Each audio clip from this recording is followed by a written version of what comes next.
Hello ladies and gentlemen, so now we're going to do this basic equation, okay? So what I want you to observe here is that we have x minus 4 equals 8, right? X minus 4 is equal to 8. So remember, our goal whenever we're solving an equation is we want to isolate this x. It could be any variable, right? So we're just using x because x is very popular.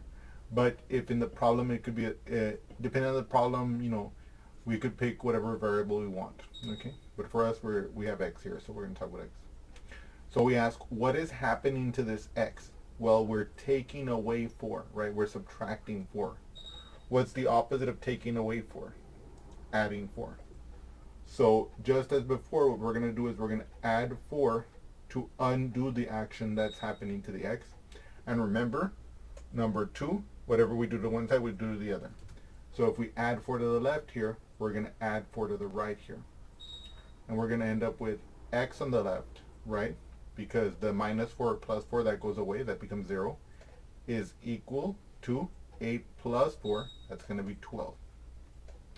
Now, one of the things I want you to see here also is that by doing it this way, you can keep track of what you're doing as you're solving this problem. Okay, I added 4 on the left here, so I added 4 on the right here. Okay, we're still in balance. And then we have here our solution, x equals 12. And you can always test your solution. If I take my 12 and I plug it in here, does it make the equation true? Is it true that 12 minus 4 is equal to 8? And of course you can see that that is true.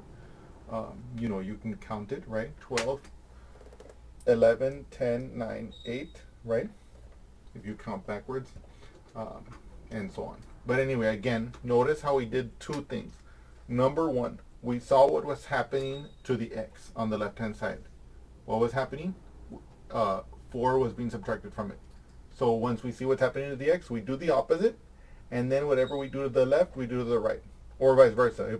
If the expression had been on the right, so let me just write that down for you here.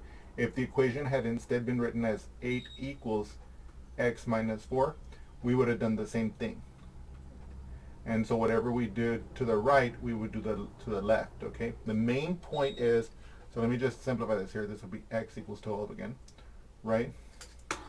But the main point I want you to take away from this example again is, we look what's happening to the x. In other words, why is the x not alone? We do the opposite, and whatever we do to the left-hand side, we do to the right, and vice versa, right? Okay. I hope you've enjoyed this example, and now let's proceed to another example.